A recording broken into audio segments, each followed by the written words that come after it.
Thanks for talking to FrankWarren.tv.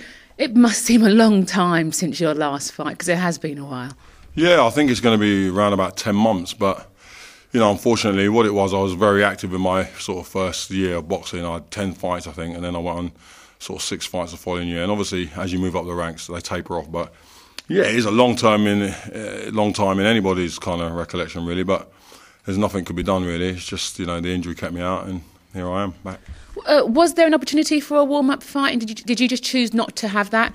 No, I mean, we didn't even really discuss it, really. It was a case of I was told I couldn't really start. I had my last scan on my hand sort of January time, and to be fair, you know, we started to sort of use it on, you know, light pad work before that, because it felt okay, and then we had to wait for the all clear anyway from the doctor to say, yeah, it's all healed up and everything. It would have been too much of a risk, really, because if you're talking January, you're talking you need at least a 6 weeks training camp. It would have brought us into sort of February time, March even. So, and then it would have been too much risk for this. So we didn't really talk about it. Okay, let's get to the fight. You fought the man before, Michael Sprott. You got a victory that time. What's it like training for a rematch? Is it almost easier? No, not at all. You know, I you know, recollections of my last fight. It was a tough fight with Michael. Obviously, I'd only had 13 fights at the time. He had a lot more experience than me. I was very raw then, I think. But, you know, my fitness was 100%, as we always concentrate on that. I think it'll be just as tough fight. You know, I know he's been active sort of in Europe with some good European fighters. Not taking anything for granted. If anything, I'm training harder, because obviously he feels he's got a score to settle, but I feel I can stop him earlier if you want. I believe I've got the beating of him.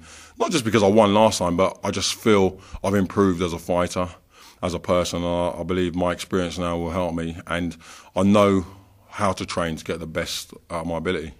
You say you have improved, and certainly last time out, yourself and your trainer Kevin Saunders worked really hard, and I think surprised a lot of people when you came out with Danny and with the boxing skills that you've shown. Is it the same Matt Skelton we can expect to see when you get in the ring on May the 26th? You know, I'm glad that you know, that was noticed by the crowd and the boxing fraternity, if you want. But I want people to know that I'm still the Matt Skelton of old. You know, if it needs for me to go in there and have a fight, have a rough and ready fight, I can still do that. We resorted to those tactics. Danny came in very heavy. I had an injury to my hand from back then. I caught it in the second round, and it was a case of we had to box clever, really. I couldn't throw no heavy shots, and I knew that Danny coming in that heavy, he wanted a toe-to-toe, so we just resorted to what we do in the gym anyway. I mean, the thing with me, I think I've got the ability to do either, and that's the nice opportunity I've got going into this fight.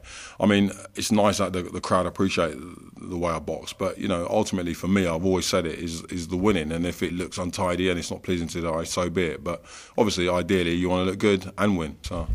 Daddy can be a little unpredictable, but, you know, with Michael Sprott, you know what you're going to get. He's a professional, he's classy, and he can box.